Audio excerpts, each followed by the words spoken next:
Jay Park stood motionless on his front lawn, his eyes locked on the bizarre structure that had replaced his neighbor's once ordinary suburban home.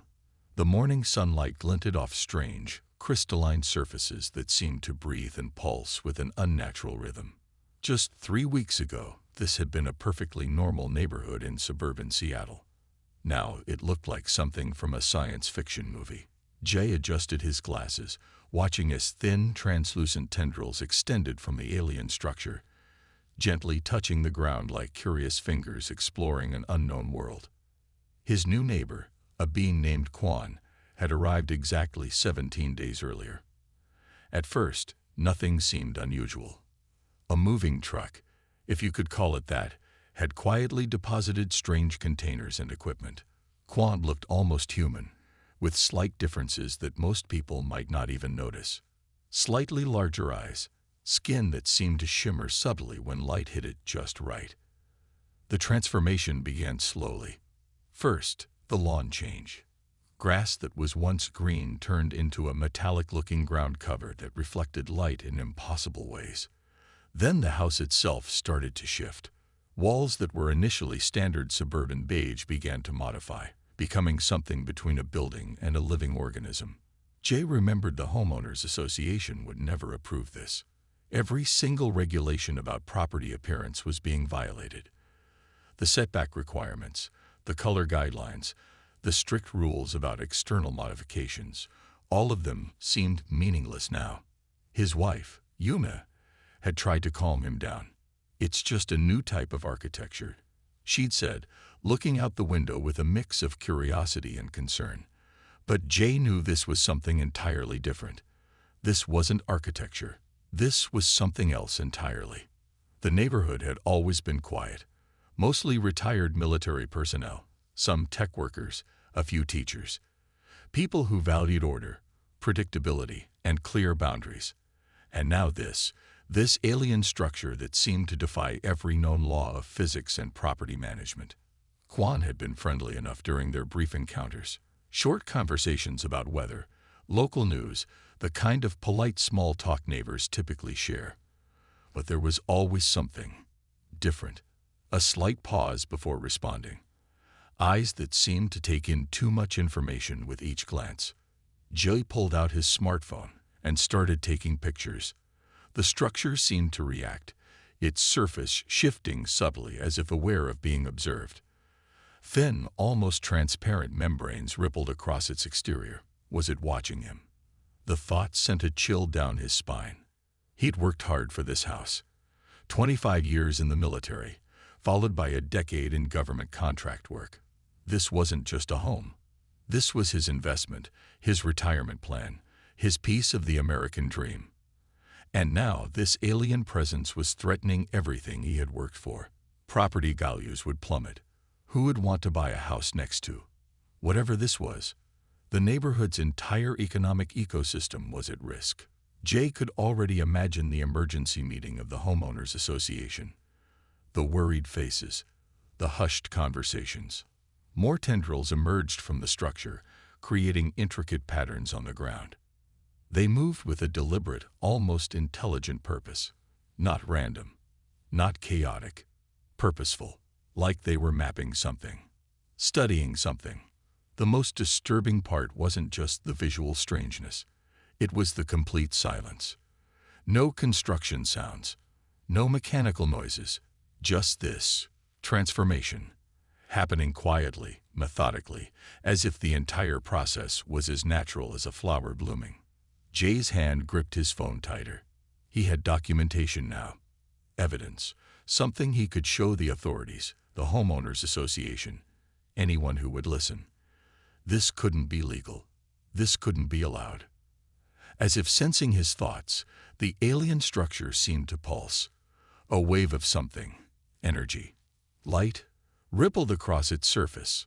For just a moment, Jay could have sworn he saw something like a face within its crystalline form.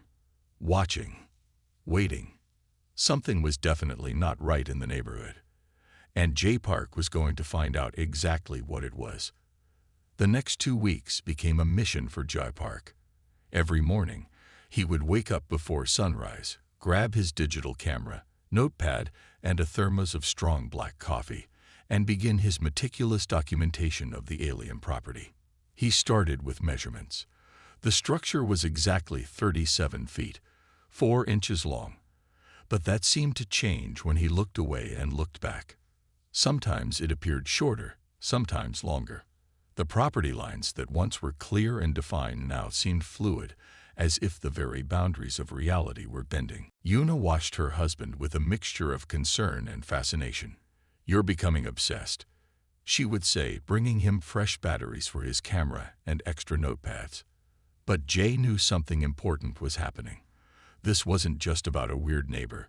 This was about protecting their community. He discovered patterns. The alien structure seemed to respond to different times of day. During early morning hours, it would emit a soft blue glow. By midday, it would become almost invisible, blending with the surrounding environment. At night, strange geometric patterns would appear on its surface, like complex mathematical equations made visible. The local authorities were no help. When Jay first reported his findings, the city inspector looked at his carefully compiled documentation and simply shrugged.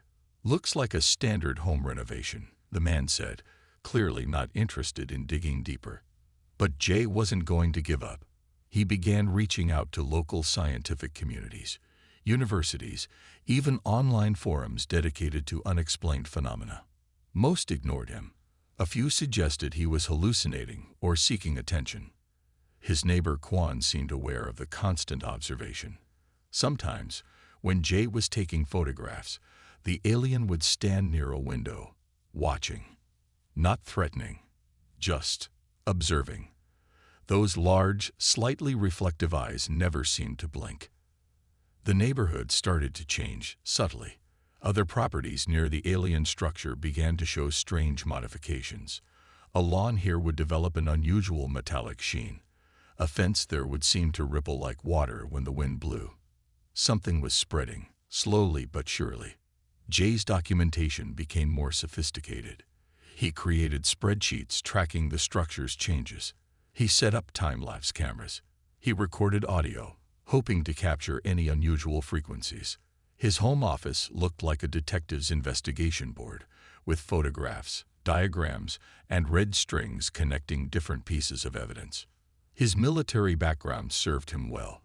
He approached the documentation with the same precision he once used in strategic planning. Every observation was dated. Every measurement was precise. Every anomaly was noted and cross-referenced. The Homeowners Association meeting became his first real opportunity to present his findings. He prepared a presentation with slides, graphs, and photographs, tables showing potential property value decline, charts demonstrating the structural irregularities. "This isn't just about one strange house," Jay told the gathered neighbors. "This is about our entire community, our investment, our way of life." Some neighbors listened. Others rolled their eyes. A few seemed genuinely frightened by his detailed presentation. Quan, who was also present at the meeting, showed no reaction. Just those large, reflective eyes watching, listening, seemingly understanding everything, yet revealing nothing. As weeks passed, Jay's documentation grew more extensive. He discovered the structure seemed to communicate, not with words, but with subtle energy patterns, frequencies that normal equipment couldn't detect, signals that hinted at something beyond human understanding. His wife worried. His colleagues thought he was losing his mind. But Jay knew he was onto something significant. This wasn't just about a weird neighbor or property values. This was about first contact. This was about understanding something completely alien to human experience. And he was going to document every single moment of it. The legal battle began on a crisp Tuesday morning when Jay Park filed an official complaint with the city's zoning department. His carefully prepared documentation filled 3 large binders, each meticulously organized with photographs, measurements, and detailed observations about the alien property. At first, city officials treated his complaint as a joke. Mr. Thompson from the zoning department looked through the documents, his eyes glazing over after the first few pages. "Mr. Park," he said, pushing the binders back, "this looks like someone's creative writing project." But Jay was persistent. He knew how bureaucratic systems worked.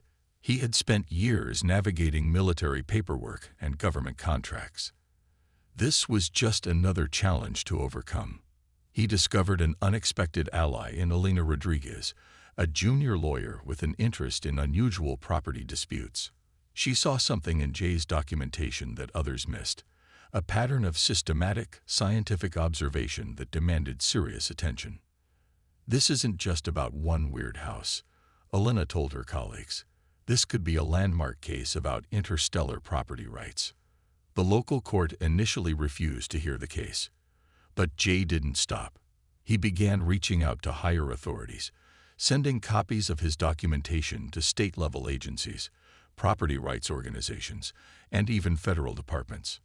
Quan, the alien neighbor, seemed entirely unbothered by the growing legal complications. Sometimes, when Jay was preparing his documents, he would see the alien standing near the window, watching with those large reflective eyes that revealed nothing. The breakthrough came unexpectedly. A small paragraph in Jay's documentation caught the attention of an interstellar legal committee. They were intrigued by the detailed observations, the precise measurements, and the potential implications for cross-species property regulations. An official hearing was scheduled. Jay would have to present his case not just to local authorities, but to a panel that included both human and alien representatives. The stakes were higher than he had ever imagined. Una supported her husband, though she worried about the toll this was taking. Late nights of preparation, endless cups of coffee, the obsessive attention to every small detail. But she also recognized the importance of what he was doing. The hearing room was unlike anything Jay had expected. Representatives from various star systems sat alongside human officials. Some looked almost human. Others were so alien that Jay had to force himself not to stare. Quan was present, seated quietly, those reflective eyes taking in everything. Jay's presentation was a masterpiece of bureaucratic precision. He didn't just complain. He presented a comprehensive analysis of how the alien property was violating multiple zoning regulations, potential environmental codes, and established neighborhood standards. He showed how the structure changed its dimensions, how it seemed to communicate through energy patterns, how it was potentially affecting neighboring properties. Each point was backed by extensive documentation, photographs, and scientific measurements. The alien representatives listened carefully. Some seemed impressed by the humans' systematic approach. Others appeared amused by the detailed bureaucratic challenge. "Mr. Park," one alien representative asked, "you are challenging not just a property, but a potential method of interstellar communication and settlement." Jay didn't hesitate. "I am challenging anything that threatens the established rules and property values of our community," he responded. The hearing lasted 6 hours. Experts were called. Additional documentation was reviewed. The complexity of the case became increasingly apparent. What had started as a simple neighborhood dispute was now a potential landmark case about interstellar property rights, cultural integration, and the challenges of human-alien coexistence. As the hearing concluded, no immediate decision was made. But something had changed. Jay Park had forced a conversation that would reshape how different species understood property, boundaries, and mutual respect. Quan watched him, those reflective eyes revealing nothing, yet suggesting everything. The real battle was just beginning. News of Jay Park's legal challenge spread quickly. What began as a local dispute about a strange alien property transformed into an unexpected international sensation. Media outlets from around the world picked up the story, fascinated by the detailed documentation and the audacity of one suburban homeowner challenging an extraterrestrial settler. Researchers started analyzing Jay's comprehensive reports. His military background and methodical approach had created something more than just a complaint. It was a systematic study of alien settlement patterns. Universities requested copies of his documentation. Scientific journals began reaching out for interviews. The Interstellar Settlement Arbitration Board took formal notice. They saw in Jay's work something remarkable: a human's ability to challenge complex interstellar regulations using nothing more than careful observation and bureaucratic persistence. Quan, the alien neighbor, remained surprisingly calm throughout the growing media storm, sometimes standing near the window, sometimes working in the transforming property that had started everything. The alien seemed more curious than concerned. Elena Rodriguez, the lawyer who had initially supported Jay, found herself at the center of an unprecedented legal challenge. "This isn't just about one neighborhood," she told international news networks. "This is about establishing precedent for how different species can coexist." Unexpected supporters emerge. Military veterans recognized Jay's systematic approach. Property rights advocates saw the potential for protecting human interests. Scientists were fascinated by the documentation of an alien settlement's subtle transformations. The arbitration board scheduled a comprehensive hearing. Representatives from multiple star systems would attend. Experts in interstellar law, property rights, and cultural integration would examine every detail of Jay's documentation. Yuna watched her husband with a mixture of pride and concern. The quiet, predictable life they had planned was gone. But something important was happening, something bigger than their personal expectations. During the preliminary hearings, Jay presented his evidence with the precision of a military strategist. He didn't just complain about the alien property. He demonstrated how its existence potentially violated multiple interstellar settlement agreements, local zoning laws, and established property rights. His documentation was extraordinary. Detailed measurements showing how the alien structure changed dimensions. Energy pattern analyses revealing complex communication methods. Potential environmental impact studies that suggested the property was more than just a home. It was potentially a communication or research station. The alien representatives were impressed. Here was a human who had approached their settlement with scientific rigor, systematic documentation, and bureaucratic skill. Jay wasn't just protesting. He was engaging in a complex diplomatic challenge. Some alien representatives began to see the hearing as an opportunity. How do different species establish mutual understanding? How can complex cultural and legal differences be navigated?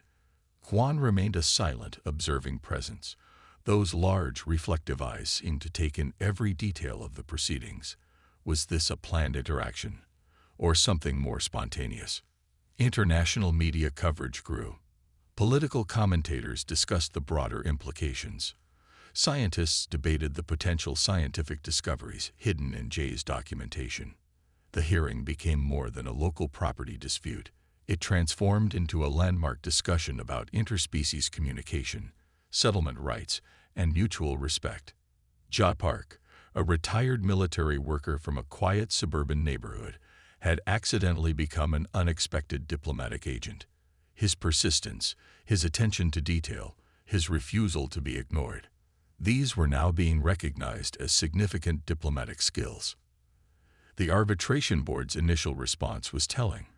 They didn't immediately side with Jay, but they recognized the importance of his challenge. His documentation would become a critical reference point for future interstellar settlement negotiations. As the hearings continued, one thing became clear.